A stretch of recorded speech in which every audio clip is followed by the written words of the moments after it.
நம்ம இந்த வீடியோல எதை பத்தி பார்க்க போறோம் அப்படின்னா சம் இன்ட்ரெஸ்டிங்கான ரெஸ்லிங் அப்டேட்டை பத்தி பார்க்க போறோம். சேனலுக்கு ஃபர்ஸ்ட் டைம் வந்தீங்கன்னா மறக்காம சப்ஸ்கிரைப் பண்ணிட்டு பெல் ஐக்கானை கிளிக் பண்ணி வச்சுக்கோங்க. இப்போ வாங்க வீடியோக்குள்ள போகலாம். இதை நம்ம ஃபர்ஸ்டா யாரை பத்தி பார்க்க போறோம் அப்படின்னா த ட்ரைபல் சீஃப் ரோமன் ரெயின்ஸை பத்தி பார்க்க போறோம். ரோமன் ரெயின்ஸ் அவர்கள் இந்த வாரத்தோட ஸ்மாக் டவுனுக்கு வர போறாங்கன்னு சொல்லிட்டு நம்ம எல்லாருக்கும் தெரியும். அது வந்துட்டு WWE ஒஃபிஷியலா கன்ஃபார்ம் பண்ணிட்டாங்க. ஆனா அடுத்த வாரத்தோட ஃப்ரைடே நைட் ஸ்மாக் டவுன்ல கூட நம்ம ரோமன் ரெயின்ஸ் அவர்கள் வரப்போறாரு. தொடர்ந்து வரிசையா நடக்க போற 2 ஸ்மாக் டவுன் எபிசோடுக்கும் நம்ம ரோமன் ரெயின்ஸ் அவர்கள் திரும்ப வரப்போறாரு.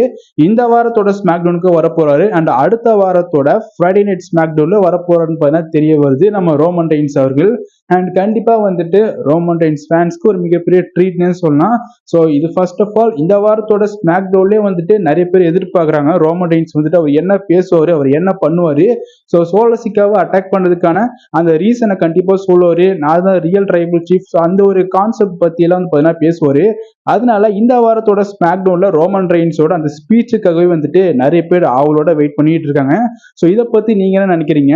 ரோமன் ரெயின்ஸ் அவர்கள் இந்த வாரத்தும் மற்றும் அடுத்த வாரத்தோட ஸ்மாக் டவுன்ல கூட வரப்போறாரு. தொடர்ந்து 2 ஸ்மாக் டவுனும் நம்ம ரோமன் ரெயின்ஸ் அவர்கள் வரப்போறாரு. இதை பத்தி உங்க கருத்து என்னன்றத கமெண்ட் பாக்ஸ்ல கமெண்ட் பண்ணுங்க. அண்ட் இதுல நம்ம ரெண்டாவது யாரை பத்தி பார்க்க போறோம்னா த பீஸ்ட் இன்கார்னேட் பிராக் லெஸ்னர் பத்தி பார்க்க போறோம். ஸோ ரோமன் ரெயின்ஸும் ரிட்டர்ன் வந்துட்டாரு அண்ட் ஜான் சீனா வந்துட்டு அவர் ரிட்டையர்மெண்ட் அனௌன்ஸ் பண்ணிட்டாரு.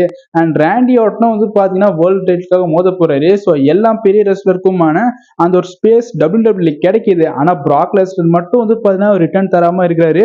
அவரை பத்தி யாரும் பேசல அப்படின்னு சொல்லிட்டு நிறைய பேருக்கு ரொம்ப வந்து பாத்தீங்கன்னா ஒரு டிசப்பாயின்மெண்டா இருக்குது. ஸோ பிராக் லெஸ்னர் பத்தி பெருசா எந்த ஒரு அப்டேட்டும் கிடைக்க மாட்டேங்குது. பிராக் லெஸ்னர் அவரோட டாட்டர் வந்து பாத்தீங்கன்னா அந்த ஒரு ஸ்போர்ட்ஸ் அத்லெட் இருக்காரு. ஸோ அவங்கள பத்தி தான் மட்டும்தான் அப்டேட் பெருசா வருது. பிராக் லெஸ்னர் அவங்களோட போட்டோ கூட இருக்கிற மாதிரி போட்டோஸ் மட்டும் தான் பப்ளிக்ல வருது. அது தவிர்த்து பிராக் லெஸ்னர் பத்தி எந்த ஒரு ரெஸ்லிங் அப்டேட்டும் பெருசா வர மாட்டேங்குது. இதுதான் உண்மை.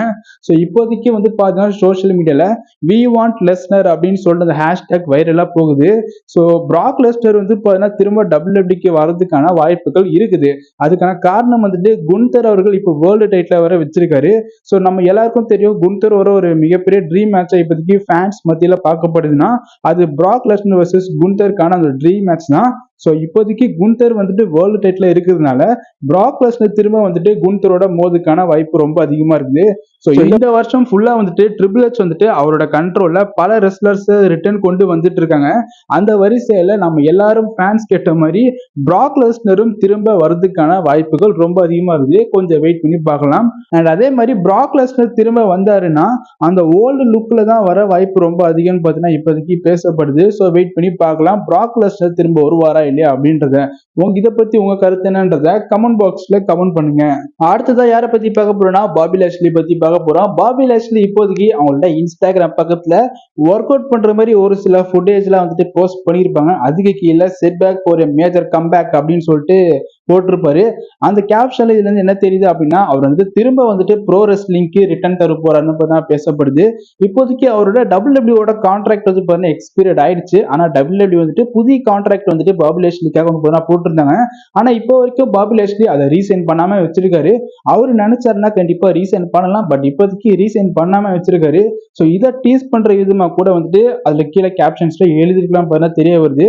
ஸோ இப்போதைக்கு பாபி லாஷ்லி அவரோட இன்ஜூரியில கியூர் ஆகி கொஞ்சம் தயாராக தான் வந்து இருக்கிறாரு நம்ம பாபி லாஷ்லி அவர்கள். ஸோ அதனால எப்போ வேணாலும் வந்துட்டு அவர் திரும்ப ரெஸ்லிங்ல ரிட்டர்ன் தரலாம். பட் ஆனால் அவர் நினைச்சாலே திரும்ப WWE வந்துட்டு ரீசைன் பண்ணிட்டு திரும்ப WWE கூட ஒர்க் பண்ணலாம். ஸோ எதுவாக இருந்தாலும் வெயிட் பண்ணி பார்க்கலாம். ஸோ பாபி லாஷ்லி பத்தி நீங்க என்ன நினைக்கிறீங்க? அவர் ரீசைன் பண்ணி WWE இருந்தா நல்லா இருக்குமா, இல்லைன்னா வேற ஏதாவது ரெஸ்லிங் கம்பெனில அவர் ஒர்க் பண்ண நல்லா இருக்குமா அப்படின்றத உங்களோட கருத்தை கமெண்ட் பாக்ஸ்ல கமெண்ட் பண்ணுங்க. இன்னைக்கான அப்டேட் வீடியோ அவ்வளவுதான். இந்த வீடியோ உங்களுக்கு பிடிச்சிருந்தா ஷேர் பண்ணுங்க, லைக் பண்ணுங்க, மறக்காம நம்ம சேனலை சப்ஸ்கிரைப் பண்ணிட்டு சப்போர்ட் பண்ணுங்க. நாளைக்கு ஒரு புது வீடியோல நான் உங்களை சந்திக்கிறேன். பாய்.